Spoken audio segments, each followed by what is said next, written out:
மேல நம்ம பார்த்துக்கிறோம். நம்ம சர்வீஸு 10:30 மணிக்கு முடிக்கணும். ஆனால் 10:30 மணி தான் பிரசங்கம் முடிக்கணும். காரணம் என்ன? 9 மணிக்கெல்லாம் தேவ செய்தியாக இருக்கிறது. நம்ம 9 மணிக்காக தான் நினைக்கணும். இந்த புதிய ஆண்டிலே நல்ல மாற்றத்துக்குள்ளே இருப்பாங்க. நேரம் விடுவாங்க. வேலைக்கு, ஆஃபீஸுக்கு, ஸ்கூலுக்கு எல்லாருக்கும் நேரம் விடுவோம். புதிய ஆண்டில் ஒரு தீர்மானத்தை எடுத்துக்கணும். சரியாக நேரத்துக்கு நம்ம வரணும் சமூகத்தில். இன்றைக்கெல்லாம் பார்க்கும்போது ஆராதனை 2 மணி நேரத்தில் ஆராதனை முடிஞ்சிடுது. நாங்கள் சின்ன வயசாக இருக்கும் போதெல்லாம் பார்த்தீங்கன்னா 9 மணிக்கு ஆராதனை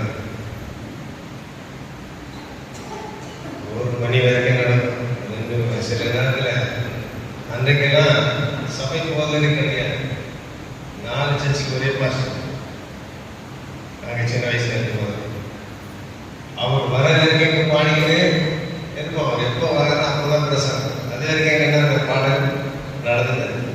அதுக்கப்புறம் வெளில 2 மணிக்கு தான் அடுப்பு படுத்துச்சு. 3 மணிக்கு தான் சாப்பாடு சாப்பிட்ட காரணம் இந்த பழைய ஆட்களுக்கு தெரியும் நினைக்கிறேன்.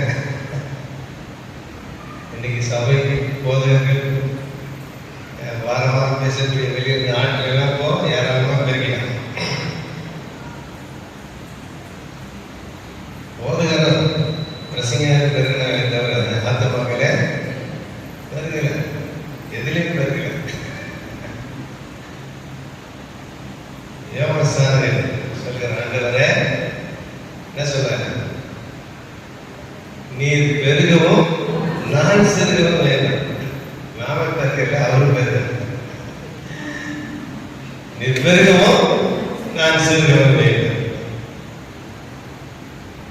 அப்போ ஆண்டவர் நமக்குள்ள இருக்கணும். கர்த்தருக்கு முதல் இருக்கணும். நம்ம போல சொல்றாங்க 8 மணிக்கு ஆராதனைன்னா 8 மணிக்கெல்லாம் ஆண்டவர் உட்கார்ந்துருவாரு. நான் கூட பார்த்தீங்கன்னா சண்டை சீட்ல எப்ப நான் உட்கார மாட்டேன்.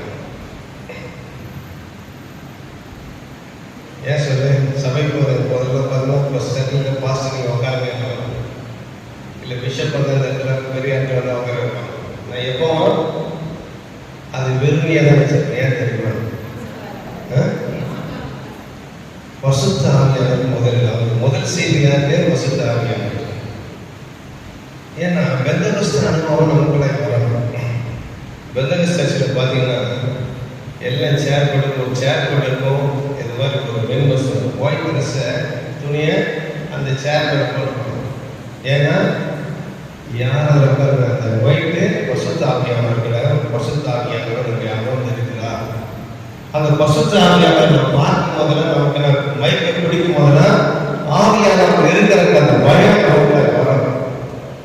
அந்த பயத்தோடு நம்ம பிரசங்கமும் பண்ணணும். கேட்கிறவங்க கூட பாஸ்டர் பார்க்கறவங்க இல்லையா? நடுவசையில பசுத்த ஆவியானவர் உட்கார்ந்து இருக்கிறாரா? அவரை பார்க்கணும். அல்லேலூயா. ஏன்னா பாஸ்டர் இந்த பாஸ்டர் வேற பாஸ்டர் பாஸ்டரே மாறிடுவாரு. வேற மாதிரி மாறிடுவார். ஏன்னா நாங்களும் உங்களை போல மனிதர்கள் தான் இல்லையா? எல்லாரும் மாறிடுவாங்க.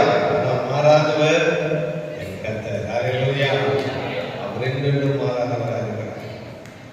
அப்படி வாழ்க்கையில இந்த புதிய ஆண்டில ஆசீர்வாதத்தை பெற்றுக் கொள்ளலாம்னு சொன்னா நம்ம என்ன செய்யலாம்? ஆண்டவருக்கு கொடுக்கிற நிலத்தை கிடைக்கணும். ஆண்டவர் தான் சொல்றார் இல்லையா? நீர் என்னை கனப்படுத்த, நான் உன்னை கனப்படுத்துவேன். அப்போ ஆண்டவரை நாம் கனப்படுத்தினோம் என்று சொன்னால் அவர் நம்மை கனப்படுத்துகிறவராக இருக்கிறார். நாம அவரை கனப்படுத்தாதனாலதான் நிறைய நேரத்துல நம்ம கையில வர மாதிரி இருந்தா இல்ல நம்ம கையில வந்தாங்கன்னா ஓட்ட கையில கீழே வந்து இப்பதாங்க 10 லட்சம் வாங்குற மாதிரி இருக்கு. 10,000 சம்பளம் வாங்குற மாதிரி எங்க போச்சுன்னு எப்படி தெரியும்? நீ 5,000 ரூபாய் சம்பாதிச்சிருந்த 4,000 ரூபாய் சாப்பிட்டு 1,000 ரூபாய் சேர்க்க கர்த்தர் மாற்றுவார். அல்லேலூயா. அது கர்த்தரால் முடியும். 5,000 அப்பத்தை 2 மீன் 5,000 பேர் வச்சுட்டு என்ன பண்ணாரு? செய்கிற அற்புதம். நம்மிடத்தில் குறைவாய் இருந்தால் நிறைவாய் மாற்றுகிறவர். அப்ப அந்த நிறைவாய் மாற்றக்கூடிய ஒரு இடத்துல நாம் நம்ம முழுமையாய் அர்ப்பணிக்கணும். பிரியமானவர்களே, ஒவ்வொரு நாளும் சொல்ல நினைப்பேன், கஷ்டமா இருக்கும். இந்த ஆண்டவர் நிச்சயமா இன்னைக்கு சொல்லன்னு சொல்லிட்டாரு. யாரும் வருத்தப்பட்டாலும் பரவாயில்ல, தயவு செய்து வருகிற வாரத்துல இருந்து என்ன பண்ணுங்க, அட்லீஸ்ட் 8:30 மணிக்கு ஒரு காலம் என்ன பரவாயில்ல, அப்படாவது 1 hour 3/4 hour முடிகிற நேரத்துல இந்த மாதிரி தயவு செய்து வராங்க. எல்லாருக்கிட்டே எனக்கு தான் செய்யுது. நான் எனக்கு படுத்துது 12 மணி 1 மணிக்கு படுக்கிறேன். எப்போமா 5 மணிக்கு 4 மணிக்கு எழுந்து, இன்னைக்கு 4 மணிக்கு கேட்டு கொடுத்தா டைம் ஆச்சு. அவங்க ரெடியாக சொல்லி நான் எதிர்ப்பு 6 மணிக்கு முடிச்சுட்டு இருக்கேன். ஏன்னா என்னால பிள்ளைகளுக்கு லேட் ஆகக்கூடாது. 6 மணிக்கு முடிச்சு நான் மட்டும் தான் உட்காந்துருக்கேன். தரைக்கு தான் வாரிக்கிறேன். பெரிய மாட்டேன் கத்ததுக்காக நான் நேரத்தை ஒதுக்கணும். நமக்கு என்ன நேரத்துக்கு தான் செய்யணும், சொல்லுவதுக்கு தான் செய்யணும். எல்லாமே மாம்சம் தானே. எனக்கு தெரியுமா, இந்த புதிய ஆண்டில் நாம் ஒரு தீர்மானத்தோடு கூட நாம் செயல்படணும். நேரத்தை செலுத்துங்க. கத்தருக்காக ஆண்டவர் நம்ம இடத்துல எல்லாம் பார்க்கிறார். வேற எதை எதிர்பார்க்கல, அவரை தேடுவதில்லை. ஏன்னு சொன்னால் அவர் நம்மை தேடி வந்தார். நாம் அவரை அந்த சொன்னா, நீ வந்து தெரிந்து கொள்ளவில்லை, நான் உண்மை. அப்ப பாருங்க, நம்ம ஆண்டவர் தெரிஞ்சுக்கணும்னு நினைக்கிறோம். ஆனா நம்ம தெரிஞ்சுக்கல, அவர் தான் நம்ம மேல தெரிஞ்ச. ஏன் சொன்னா, இன்னைக்கு பண்ண என்னை விட எத்தனை பேர் நல்லவங்களா இருந்தாலும் அவங்களை தேடி போல, ஆனா கெட்டவனா நம்ம தேடி ஆண்டவர் வந்தார். அல்லேலூயா. அதுதான் தேவன் நம்ம வைத்திருக்கிற கிருபை. எத்தனை பேர் இயேசு மரித்த பிறகு கர்த்தருக்காய் வாழ எழுப்பினவர்கள் எத்தனை பேர். ஆனால் கர்த்தரை தெய்வமாய் கொண்டவனை கொலை செய்தவன் சவுல். ஆனால் கர்த்தர் அவனை தான் எழுப்பினார். ஆமென். அல்லேலூயா.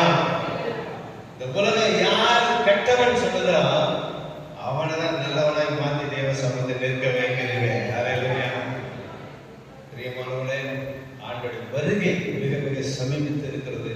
ஆண்டவருடைய வருகைக்காக நம்ம என்ன பண்ண வேண்டாம், ஆயத்த வாசிப்போம். வாசித்த வாக்கு தத்துவத்தை வாசிப்போமா?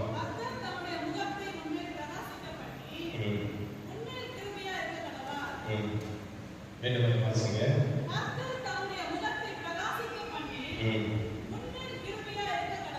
உண்மையில் கிருபையாய் இருக்க கடவார்.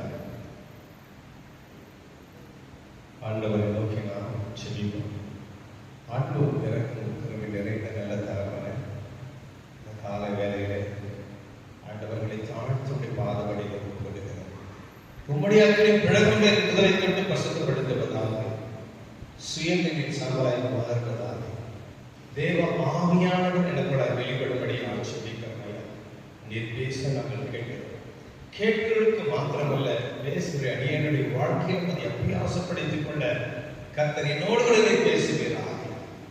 நாம மாத்திரம் உயர்ந்திருப்பதாக, ஆண்டவரை மங்கி போன இருதயங்கள், சோர்வடைந்த இருதயங்கள் ஆண்டவரை விழிப்படையத்தக்கதாக கர்த்தர் உதவி செய்கிற ஒவ்வொரு வார்த்தைகளும் ஆசீர்வாதத்துக்கு மாத்திரமல்ல, தேவ ராஜ்யத்தை கட்டக்கூடியதாக மாற்றும்படியாக ஆட்சேபிக்கிறார். எங்களோடு கூட நீர் பேசும் இயேசுவின் நல்ல நாமத்தில் பிதாவே. ஆமென். மீண்டும் இந்த வசனத்தை வாசிப்போம். கர்த்தர் தம்முடைய முகத்தை உன்மேல் பிரகாசிக்க பண்ணி உன்மேல் கிருபையாய் இருக்க கடவர். கடந்த 1ஆம் தேதி நம்ம பார்த்தோம், ஆண்டவரை பிரகாசிக்க வைக்க போகிறார் இல்லையா? அப்போ பிரகாசிக்கணும்னு சொன்னா என்ன தேவை?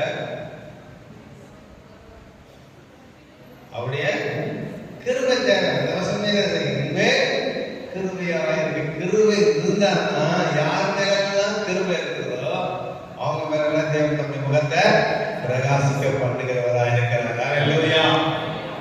இன்றைக்கு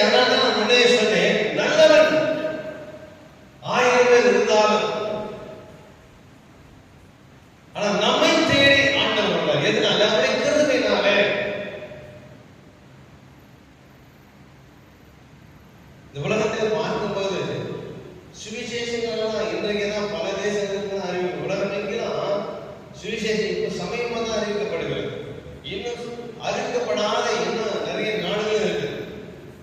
ஆனா நமக்கு எப்ப சுவிசேஷம் அறிவிக்கப்பட்டு தெரியுமா? இயேசு கிறிஸ்து வந்தாரு, அப்பவே சுவிசேஷம் அறிவிக்கப்பட்டுச்சு. அல்லேலூயா. இயேசுவோடு கூட இருந்த சீசனை வந்துட்டான்.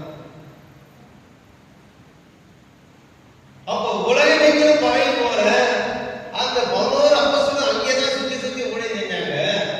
ஆனா ஒருவனும் மாத்திரம் தமிழனாகிய நாம் வாசம் பண்ணுகிற எந்த இடத்துக்கு அனுப்பி வச்சார். அல்லேலூயா.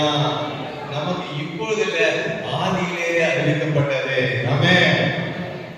அப்ப அவர்களை இந்த உலகத்தில் இருக்கிற காட்டில் நாம் விசேஷித்தவர்கள். அன்றையிலிருந்து இன்று வரைக்கும் என்றைக்கு சுவிசேஷம் அறிவிக்கப்பட்டது அன்றையிலிருந்து இன்றைக்கு வரைக்கும் நாம ஒடுக்கப்பட்டது. இன்றைக்கும் நம்ம பார்த்து சொல்றேன், நாமெல்லாம் யாரு? வெளிநாட்டு கடவுளை வணங்குகிறவங்க. இன்றைக்கு அநேகப்பட்ட சில வெளிநாட்டு கடவுளை வணங்கி கொண்டு இருக்கிற கூட்டம் என்று சொல்கிறாங்க. ஆனால் 6ஆம் நூற்றாண்டிலே இயேசு கிறிஸ்து இந்த இந்தியாவில் தமிழகத்துக்கு வந்துட்டாரு. ஆனா இவங்க வந்தது 600 ஆண்டுக்கு பிறகுதான் உள்ள வியாபாரம் செய்ய வந்தாங்க. ஆனா அவங்க ஆளுமைகளை மாற்றினாங்க. பிரிட்டிஷுக்கு முன்னாடி அவங்க வந்துட்டாங்க. பிரிட்டிஷுக்கு முன்னாடி வந்ததுனால பிரிட்டிஷ் ஆளுநருக்கு முன்னதாக இன்றைக்கு உயர்வானவர்கள் சொல்லிக் கொண்டிருக்கிறவங்க அவங்க நம்மளெல்லாம் ஆள ஆரம்பிச்சிட்டாங்க. வந்து இயேசுவின் உண்மையானதை பொய்யாக்கும்படியான காரியத்தை அவர் செய்து கொண்டே இருக்கிறார்கள். பெரியமானவர்களே, எந்த காரியம் நடந்தாலும் உண்மையை ஒரு நாளும் மறைக்கவே முடியாது. அல்லேலூயா. இந்த உலகத்துல பார்த்தோம்னா ஆதியிலிருந்து நம்ம எடுத்து பார்த்தோம்னு சொன்னா அநேக தெய்வங்கள் உண்டாகி எங்க போச்சுன்னு தெரியாம போயிடுச்சு. இன்று வரை இருக்கிற ஒரே தெய்வம் ஆண்டவராகிய இயேசு கிறிஸ்து மாத்திரம். என்ன காரணத்தை பயன்படுத்தணும்? இது அழிக்க நினைத்தார்கள், அழிக்க முடியல. காரணம், இது உண்மையானது, அது உண்மை இல்லாதது. இன்னைக்கு பாபிலோன் என்று சொல்லப்பட்டு அந்த தேசத்தை பார்க்கிறோம். இன்றைக்கு இருக்கிற அந்த பாக்தாத் தான் பாபிலோன், அன்றைக்கு பாபிலோன். அரபுநாட்டில் இருக்கிற பாபிலோன் பாக்தாத் என்று சதாம் ஹுசேன் ஆண்டார் அந்த இடம் தான் பாபிலோன். அன்றைக்கு வாழ்ந்து கொண்டிருந்த அந்த தேச மக்கள் இப்ப எங்க இருக்கிற அந்த ஜாதி ஒழிஞ்சு போச்சான்னு தெரியல. ஆகிய அந்த பாபிலோன்ல என்ன பண்ணிட்டு அந்த பாக்தாத்ல விக்கிரகத்தை வைத்து வணங்கி கொண்டிருந்தார்கள். அந்த விக்கிரம் எங்க போச்சுன்னு தெரியல. இன்னைக்கு அதெல்லாம் இஸ்லாமிய நாடா மாறிடுச்சு. இன்னைக்கு நாமும் தானியத்திற்கு சில வாசிக்கும் ஒரு பெரிய சிலை உண்டாக்கி வணங்கணும்னு சொன்னாங்க. முதல் உலகத்தை ஆண்டவர்கள் இயேசு கிறிஸ்து வருகைக்கு முன்பதாக உலகத்தை ஆண்ட ராஜ்யம் பாபிலோன் ராஜ்யம்.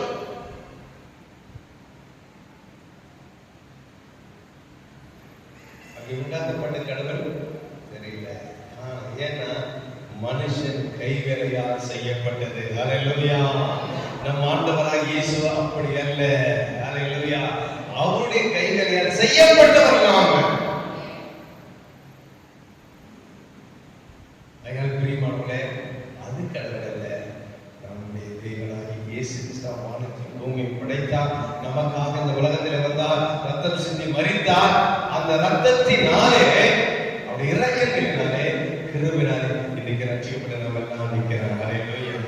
சத்தமா சொல்லுமா, மொத்தமா சொல்லுமா? அந்த கிருபையினாலே நாம் நிற்கிறோம். ஆண்டவருடைய வசனம் சொல்லுது, வாசிப்போம். யாத்திராகமத்தின் புத்தகம் 33ஆம் அதிகாரம் 19ஆம் வசனத்தை நாம் வாசிப்போம்.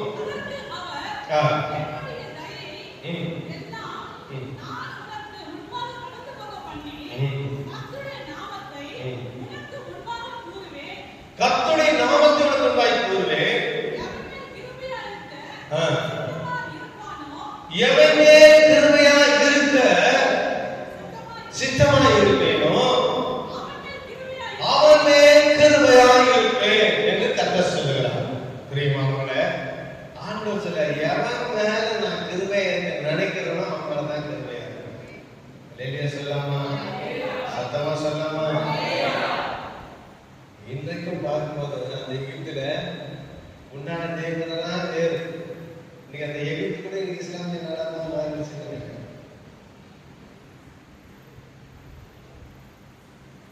எல்லாம் அங்கேயும் பாரு ஒரு விக்கிரகம் உண்டானது. 6 நாட்களிலே கடவுளை பின்பற்றினார்கள். அந்த தெய்வம்லாம் மறைஞ்சு போச்சு. அந்த நாடு இருந்தாலும் அந்த தெய்வம் எங்க போச்சுன்னு தெரியல. ஆனா அதற்குள்ளாக ஆண்டவராகிய கிறிஸ்து நுழைந்து கொண்டே இருக்கிறார். அல்லேலூயா. ஏனென்றால் அவர்தான் நித்திய தேவனாய் இருக்கிறார். அந்த ஆண்டவர் சொல்கிறார் பாருங்க, எவன் இரக்கமா எவன் மேல் கிருபையா இருக்க சித்தமாய் உள்ளது அவன் மேலே கிருபையாய் இருப்பேன். எவன் மேல் இரக்கமாய் இருக்க விரும்புகிறோம் அவன் மேல் இரக்கமாய் இருப்பேன் என்று கர்த்தர் சொல்கிறார். அவனுடைய சித்தம். இங்க எகிப்தில இஸ்ரவேல் மக்கள் அடிமையாக இருக்கிறாங்க. இது நமக்கு எல்லாம் தெரிஞ்ச காரணம். எகிப்தின் ராஜாவாகிய பார்வோன் இஸ்ரவேல் மக்கள் என்ன பண்ணிக்கிறான்? ஓடிக்கிட்டே இருக்கிறான். ஆண் பிள்ளை பிறந்தாரை கொண்டு போட சொல்லுகிறான்.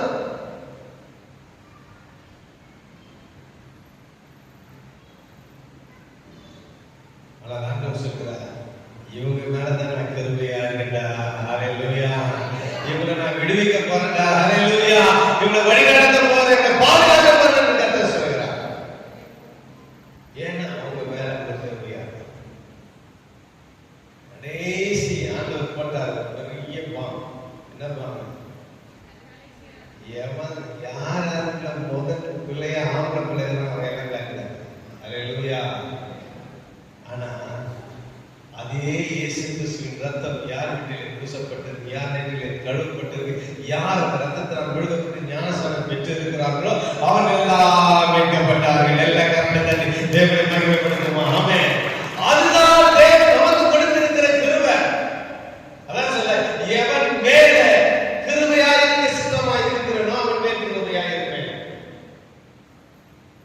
பிரியமானவர்களே, இன்றைக்கு தேவன் நம்ம மேல் கிருபையாய் இருக்க அவர் சித்தமுள்ளவராக இருக்கிறார். ஆகையால் நம்ம எல்லாம் அழைத்து வந்திருக்கிறார். நாம் எப்படிப்பட்டவராய் இருக்கணும்? எகிப்தில் அடிமைத்தனத்தை மீட்டெடுக்கும் போது உள்ள இருக்கணும் ரொம்ப சந்தோஷம். எந்த வாதி எனக்கு வரல, எந்த கஷ்டமும் எனக்கு வரல, என் பிள்ளை சாகல, ரொம்ப சந்தோஷம் தான். ஆனா ஆசீர்வாதமான இடத்துக்கு கொண்டு போகும்போது தான் என்ன ஆயிடுச்சு? சோர்ந்து போகிற நிலைமை. அந்த ஓட்டத்தை ஓடி வந்தா சோர்வு ஏற்படுகிறது. என்ன? பசிக்க ஆகாரம் இல்லை, கறி இல்லை, மீன் இல்லை, தண்ணி இல்லை.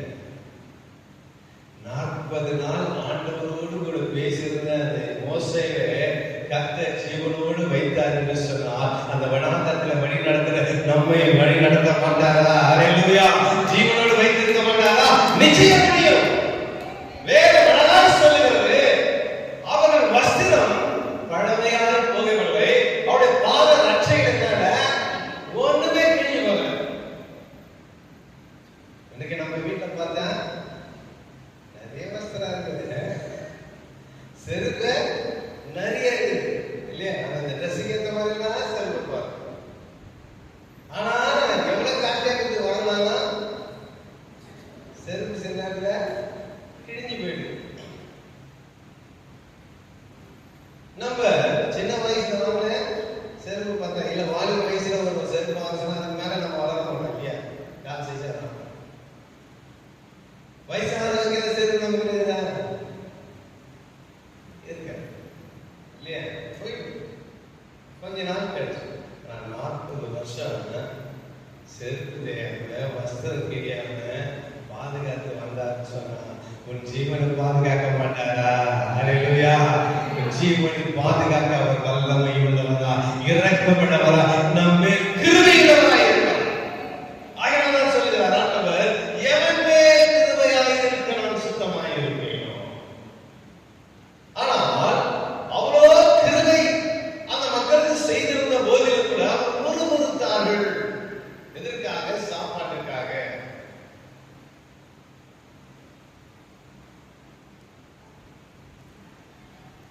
அது மாத்திரமல்ல, எந்த தெய்வம் அடுத்தது தெரியாத வேற தெய்வத்தை நம்பி ஓடினாங்க.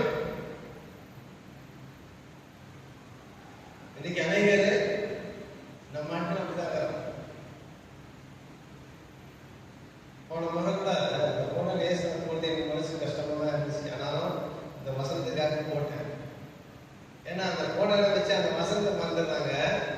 போட்டோ மேல மாலையை போட்டுறாங்கன்னா குங்குமம் போட்டு வச்சு அதே பண்ண ஆரம்பிச்சிடுறாங்க நிறைய பேர் குடும்பத்தில். இல்லைன்னு சொன்னா அந்த போட்டோல எங்க போயிடுது, எல்லாம் விற்கிற போட்டோட சேர்ந்து இந்த போட்டோ சேர்ந்து நின்று நிறைய வீட்டில் அப்படிதான் இருக்கு.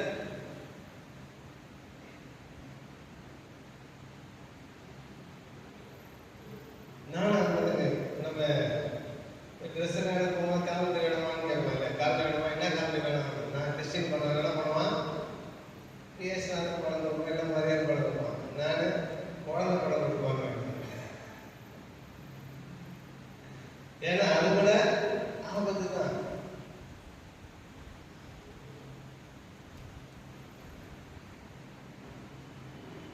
கர்த்தரை ஆவியோடு உண்மையோடு தொழுது கொள்ளுக்காக அது இப்பொழுதே வந்திருக்கிறது கர்த்தர் சொல்லுகிறார். ஹல்லேலூயா. நாம் தொழுது கொள்வது எப்படி தொழுது கொண்டு இருக்கிறோம்? ஆவியோடு உண்மையோடு தொழுது கொள்கிறோமா, பயபக்தியோடு தொழுது கொண்டு இருக்கிறோமா என்பதை நாம் சிந்தித்து பார்க்க வேண்டும். ஆண்டவர் அவ்வளோ இரக்கத்தை அவ்வளோ கிருபை வச்சிருக்கிறாரு. ஆனா இஸ்ரவேல் மக்களை போல நாம முறுமுறுக்கிறவர்களா இருக்கக்கூடாது.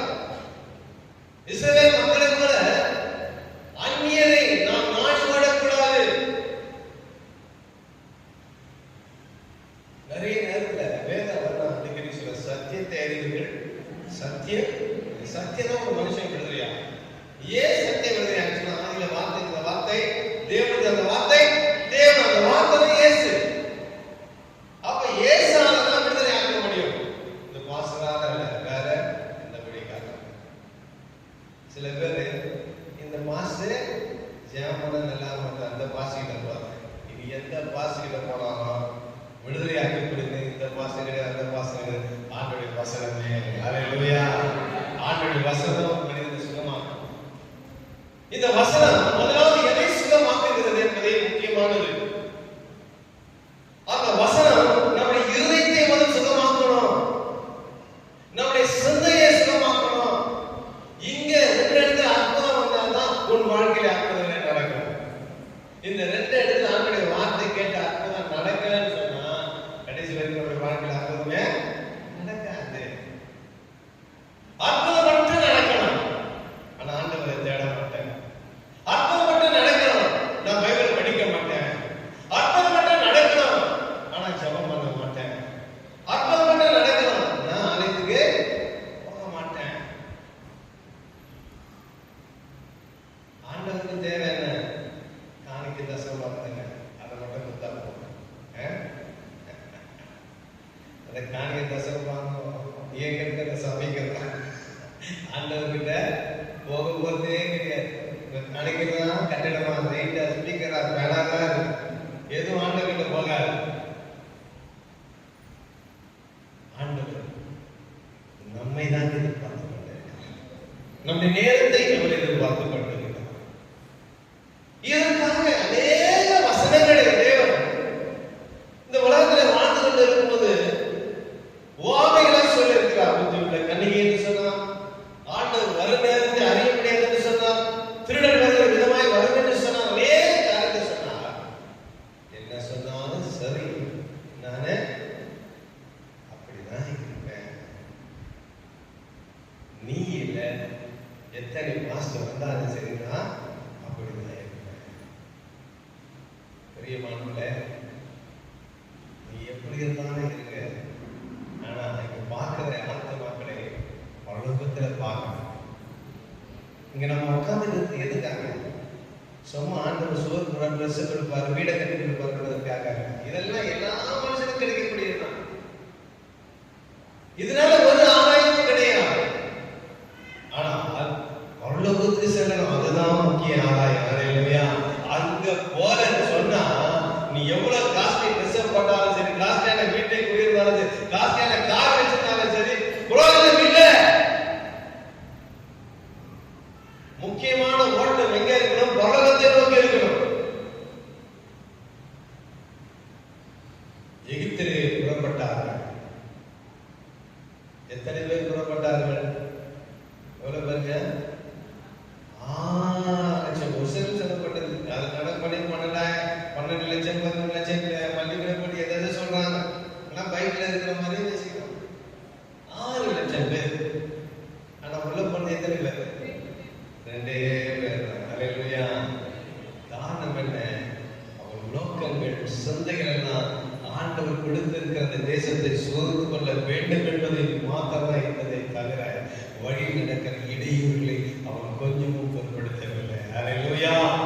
நாம் இந்த உலகத்தில் நடந்து கொண்டிருக்கும் போது அநேக போராட்டங்கள், கஷ்டங்கள், பாடுகள் எல்லாம் உண்டு.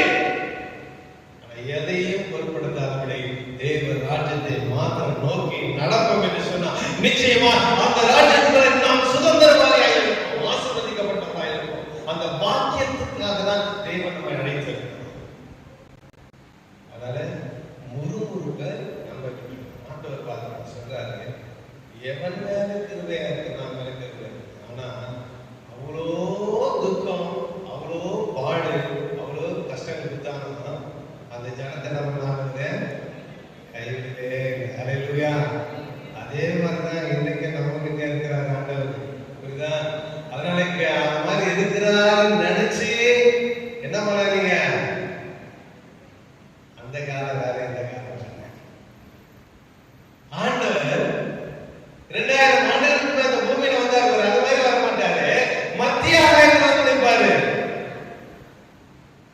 யார் ஆக்கிரமாய் இருக்கிறார்கள், யாரெல்லாம் பசுத்தமாய் இருக்கிறார்கள், அவர்கள் மட்டும்தான் மேல போவாங்க. கிறிஸ்துவனாய் இருக்கிற அத்தனை பேரும் கிடையாது. பசுத்தமாய் வாழ்கிறவர்கள் மாத்திரமே மத்திய ஆகாயத்துக்குள்ளாய் கடந்து போவாங்க. அப்போ அன்றைக்கு இருக்கிற காலகட்டம் வேற, இன்றைக்கு இருக்கிற காலகட்டம் வேற. அவர் இஸ்ரவேலை எப்படி ஆசீர்வதித்தாரோ அதே போல நம்மையும் ஆசீர்வதித்தார். வாசிப்போம். எரேமியால சொல்றார் பாருங்க, 3ஆம் அதிகாரம் 12ஆம் வசனம்.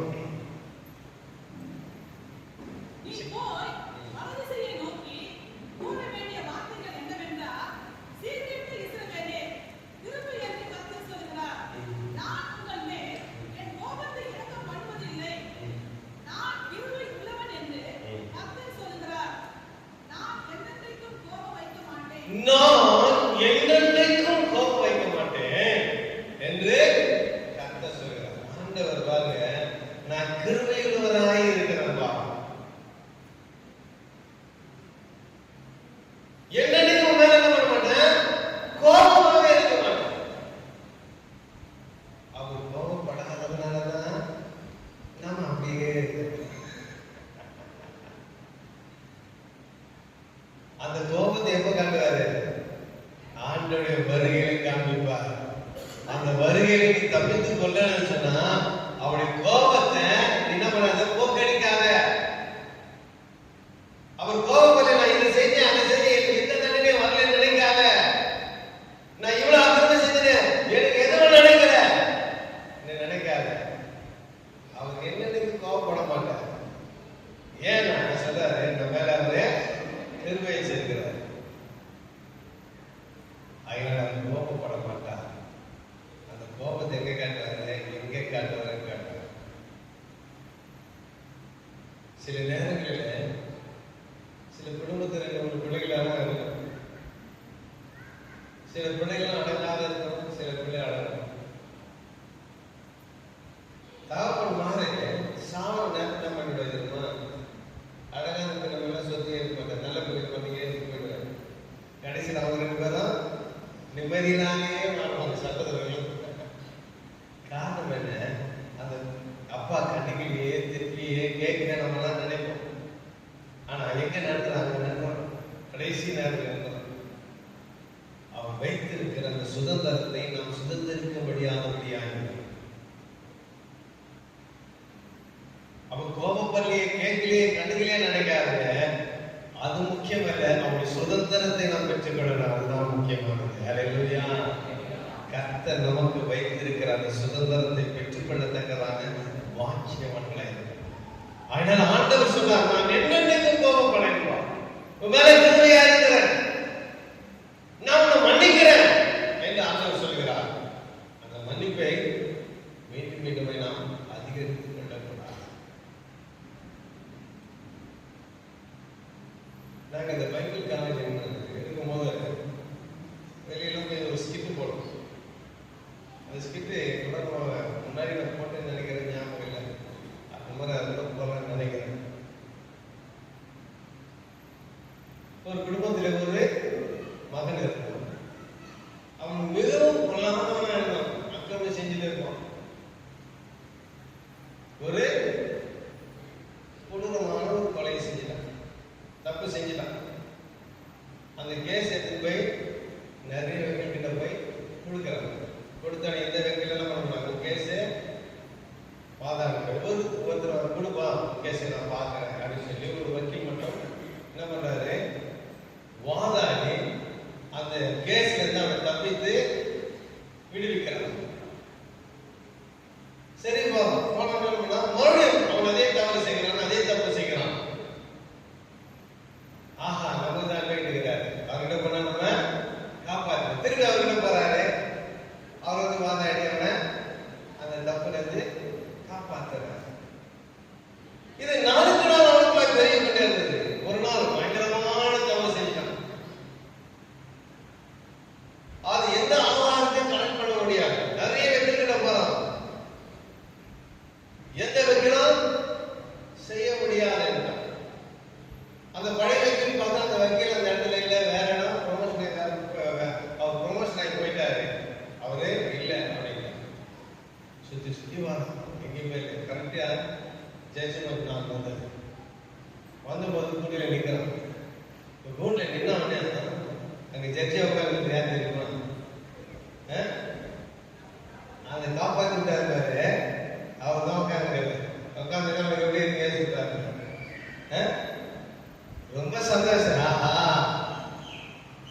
ஏன்னா நம்ம வைக்கல தேர்னா நம்ம காப்பாத்துற வைக்கல ஜட்ஜா இருக்கிறாருப்பா. அவர் நம்மள என்ன பண்ணுவாரு, வீடு வீச்சுவாரு, தைரியமா அப்படி பார்க்க சிரிச்சு சந்தோஷமா அங்க கூட்டு நிற்கும் போதெல்லாம் இல்ல, அவனுக்கு கவலையே இல்லை, கண்ணீர் இல்லை, சந்தோஷமா இருக்கிறாரு, ஜாலியா இருக்கிறாரு.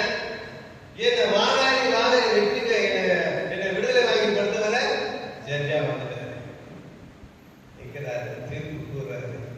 தீர்ப்பு கூறிட்டே இருக்காரு, அவனுக்கு தண்டனை இருக்கிறார். அவனுக்கு ஒன்றும் தாங்க முடியல, கதறி கதறி எழுதுறான். முடிந்தவர்கிட்ட போய் கேட்கிறான்.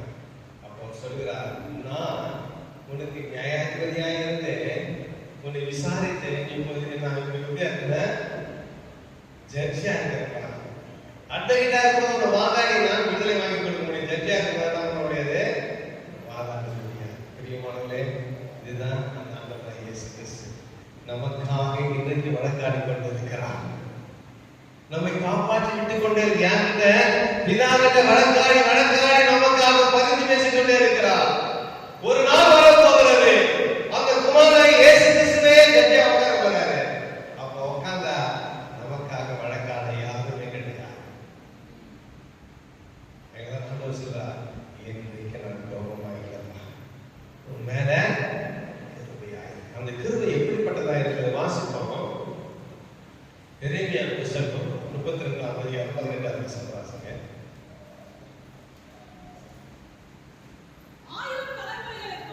ஆயிரம் தலைமுறை மட்டும் கிருபை செய்கிறவரும் போதும் 1000 தலைமுறை வரைக்கும் கிருபை செய்கிறவராக இருக்கிறார்.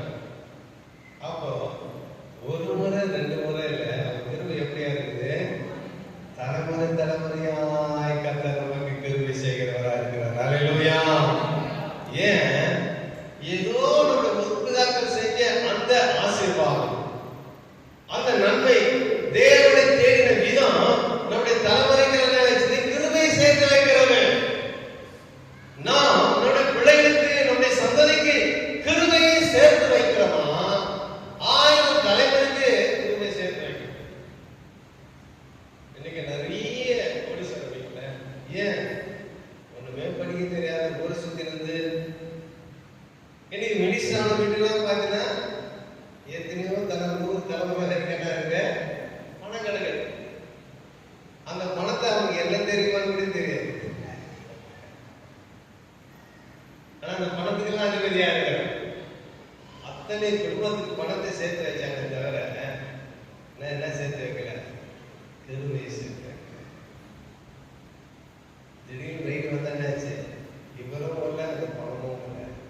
சேர்த்து வைக்கிறது இல்லை, நம்முடைய பிள்ளைகளுக்கு கிருபையை சேர்த்து வைக்கணும். ஹல்லேலூயா. அது நம் கரத்திலே இருக்கிறார். அவர் நம்மை கோபம் கொண்டிறார், நம்மை மன்னிக்கிறவராக இருக்கிறார் என்று சொல்லுகிறது. அது மாத்திரமல்ல, அவர் 1000 தலைமுறை வரைக்கும் நமக்கு கிருபை செய்கிறவராக இருக்கிறார். ஆகினாலே நாம் என்ன செய்ய வேண்டும்? வாசிப்பது எரேமியா 9ஆம் அதிகாரம் 24ஆம் வசனத்தை வாசிப்போம். மேன்மை பாராட்டுகிறவன் பூமியிலே கிருபையும் நியாயத்தையும்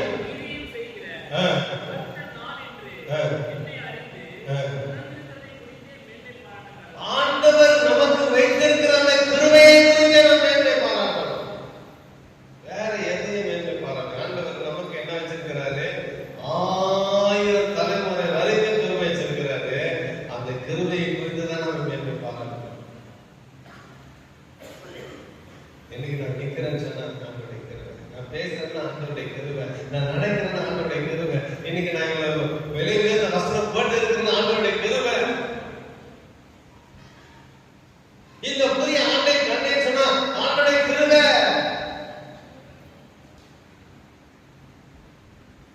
நாம் சொல்ல ஆண்டவரே, உடைய கிருபை குறித்தே நான் பாராட்டுகிறேன். உடைய கிருபை இல்லாம நம்மால ஒண்ணுமே செய்ய முடியாது. நான் இன்னைக்கு நிற்பதும் அவருடைய கிருபையினால தான் நின்று கொண்டு இருக்கிறோம். ஒவ்வொரு நிமிஷம் நம்ம நியூயார்க்ல சில பேர் சொன்னாங்க, நான் படிப்புல வயசுல கம்மியா இருந்தாலும் என்ன அதிகாரியாக உயர் சம்பளத்துக்குரியவர்களாக ஆசீர்வாதத்துக்குரிய நிச்சயத்தை எதுனால? ஆண்டவருடைய கிருபை. ஆமென். அதனால நான் பெரிய பதவியில பெரிய சம்பாதிக்கிற உயர்ல வந்துட்டதில்ல, இந்த உயர்த்தி வைத்தது கிருபை. ஹல்லேலூயா. அதை குறித்து மேன்மை பாராட்டணும். கர்த்தருக்கு ஸ்தோத்திரம், கர்த்தருக்கு நன்றி. அதுதான். வேற ஒன்றத்தை நம்மகிட்ட ஆண்டவர் எதிர்பார்க்கிறார். நாம் சம்பாதிச்சாலே அவர் கொடுக்கணும்னு எதிர்பார்க்கிறார். எதை செஞ்சாலும் நான் செஞ்சேன் நினைக்கணும். அதை நினைச்சேன்னு சொன்னா இன்னும் வாழ்க்கையில உயர்வை அடைந்து கொண்டே இருப்பாய். ஹல்லேலூயா. ஹல்லேலூயா. ஆண்டவரை குறித்து நாம் மேன்மை பாராட்ட வேண்டும். அடுத்த வாசிப்போம். உபாகம புத்தகம் 7ஆம் அதிகாரம் 12 வாசிங்க.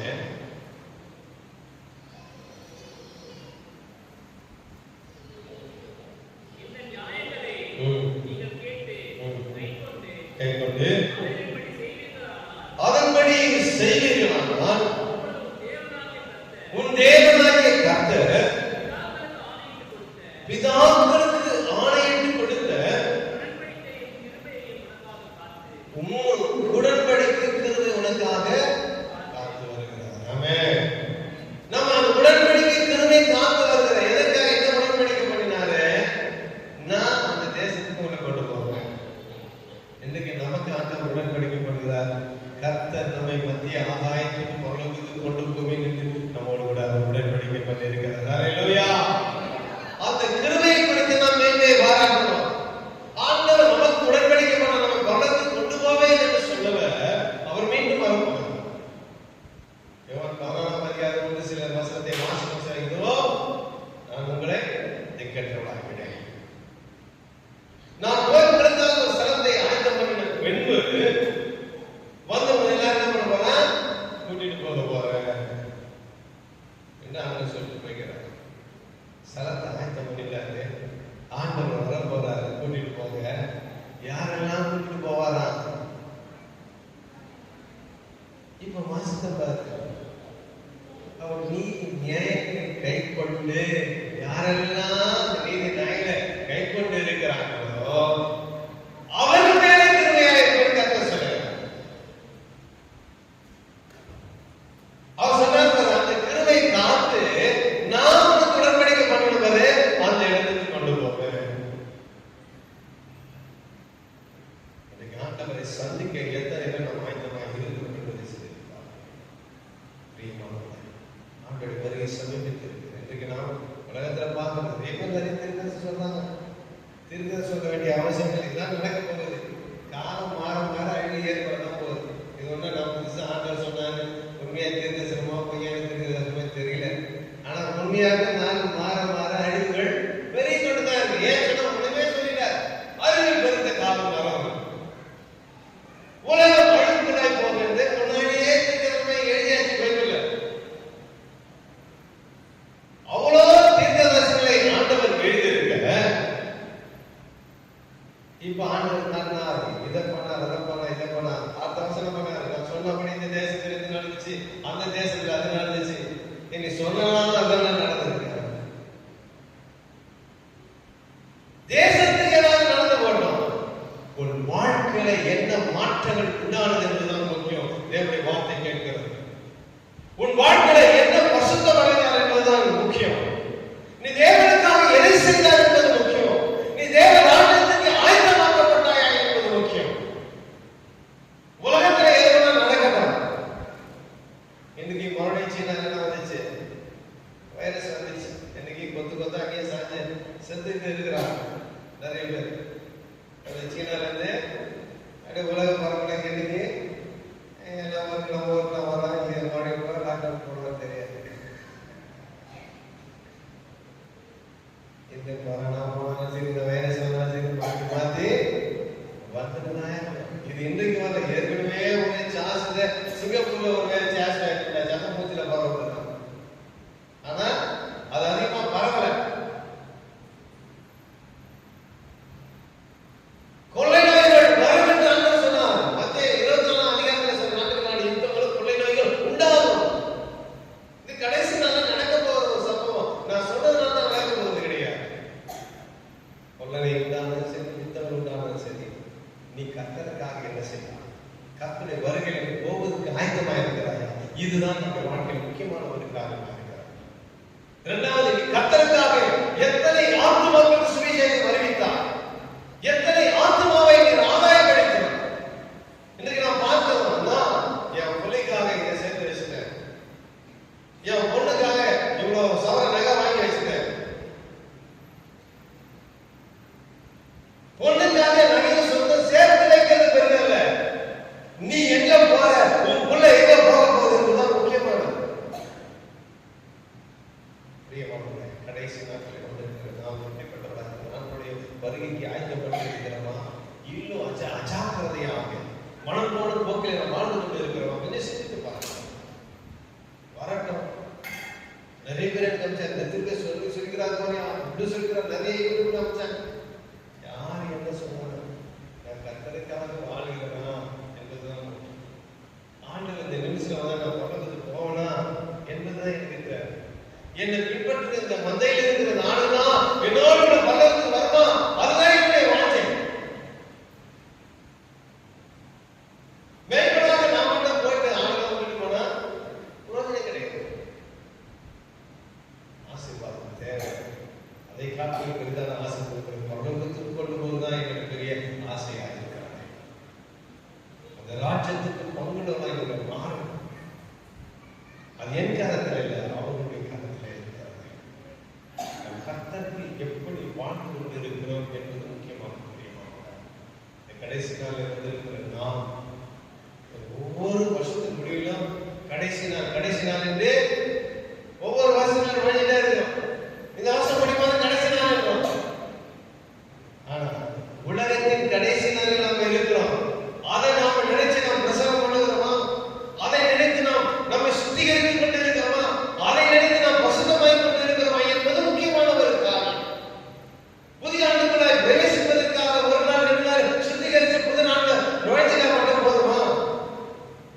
ஒவ்வொரு நாளும் நாம் சுத்திகரிக்கப்பட வேண்டும். ஒவ்வொரு நாளும் நாம் பசுத்தமாக்கப்படணும். இல்லை என்றால் தேவ ராஜ்யத்தில் பிரவேசிக்க முடியாது. இந்த ஆண்டுக்குள்ள நுழைவது பெரிதல்ல, பரலோக ராஜ்யத்தில் நாம் நுழையணும். நம்ம சொல்றோம், வைக்க வச்சாங்க, ஆண்டவரே இத்தனை ஆண்டுகளுக்கு காத்ததுக்காக நன்றி. இந்த ஆண்டு அநேக நாள் ஆகும். இந்த ஆண்டு நான் காணும்படி செஞ்சு நாளுக்குள்ள நுழைச்சதே நல்லதுதான்.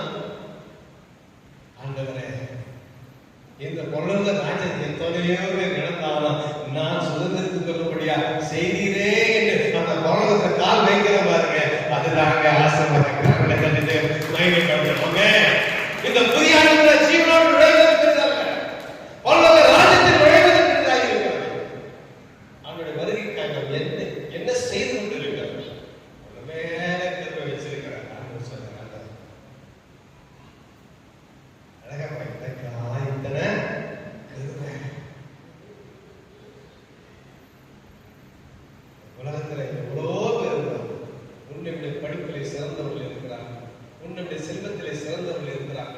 நம்மை விட அழகிலே சிறந்தவர்கள் இருக்கிறார்கள். நம்மை விட ஜாதியிலே உயர்ந்தவர்கள் இருக்கிறார்கள். கர்த்தர் அவர்களெல்லாம் தேடி போல உங்க மேல ஏன் மேல அவர் கிருபை வச்சதுனால அல்லேலூயா நம்மை தேடி வந்திருக்கிறார். எதற்காக? தேவ ராஜ்யத்தை சேர்த்து கொள்கிறார்.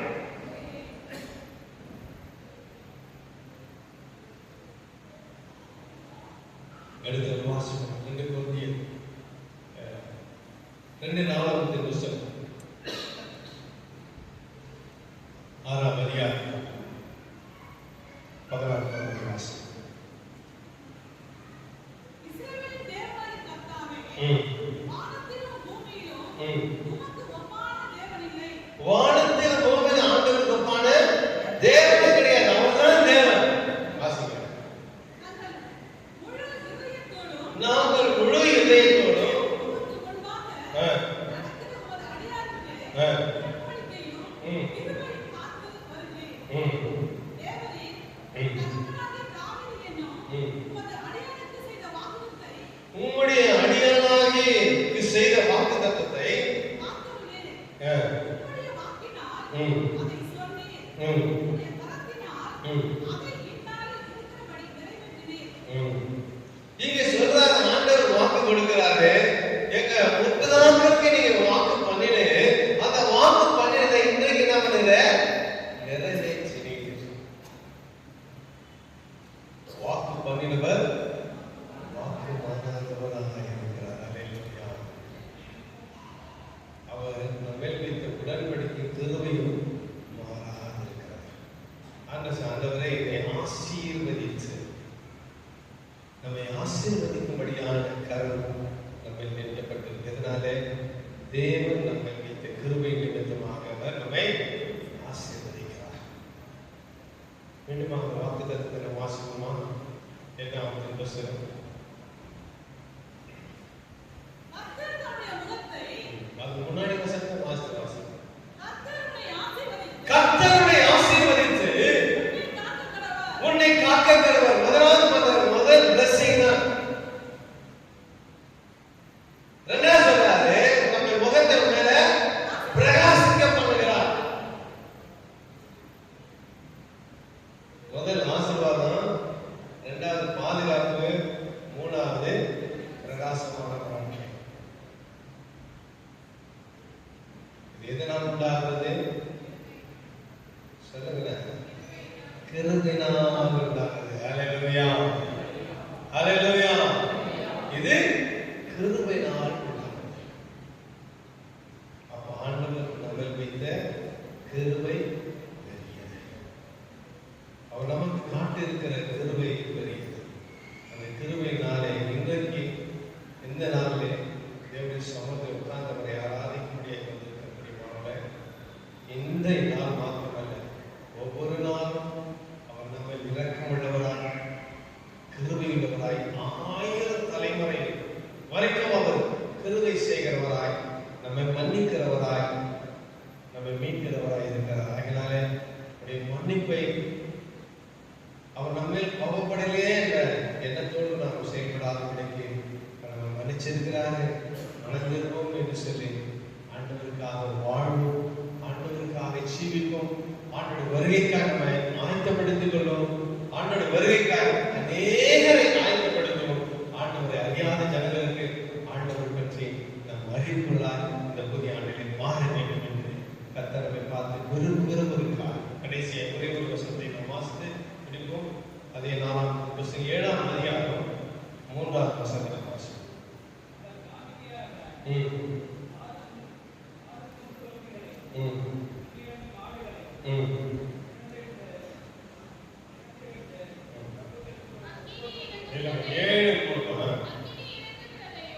அக்கினி இறங்குகிறதையும்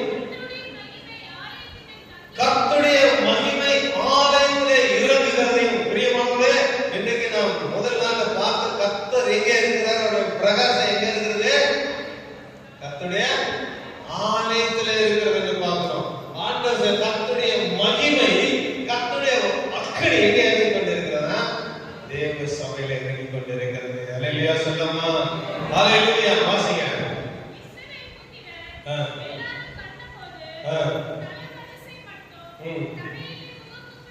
தரையிலே முகம் குப்புற குனிந்து கர்த்தர் நல்லவர், அவர் கிருபை என்றும் உள்ளது என்று பாடினார்கள். அல்லேலூயா. என்ன காரணத்தை தேவனை மகிமைப்படுத்தணும். ஆமென். ஜீசஸ். அதனாலதான் இன்றைக்கு சங்கீதம் 136 வாசித்து அந்த வசனம் அவர் கிருபையிலிருந்து உங்களை எல்லாரும் சொல்ல சொன்னார். அவர் கிருபை என்றும் உள்ளது. கர்த்தருடைய அக்கினி, கர்த்தருடைய மகிமை எங்க இருக்கிறது? கர்த்தருடைய ஆலயத்தில் இருக்கிறது.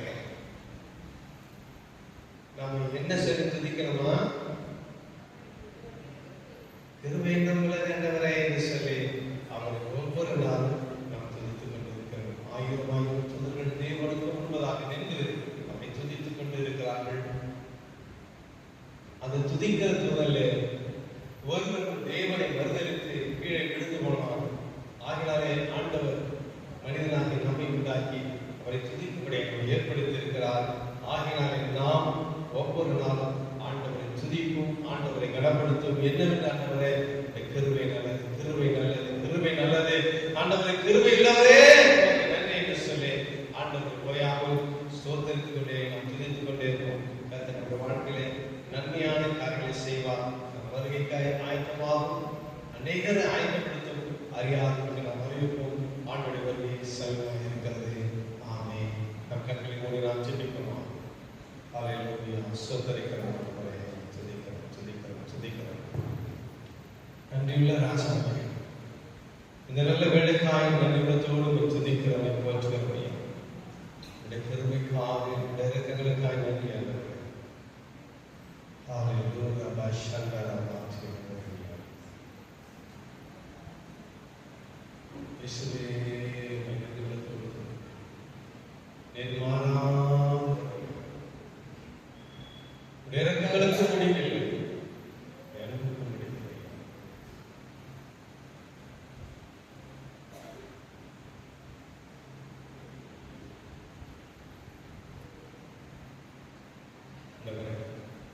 மட்டுமா எங்கள் மத்தியில் அசைவாடினவர், எங்களை பலப்படுத்தினவர், எங்களை பரிசுத்தப்படுத்தினவரே.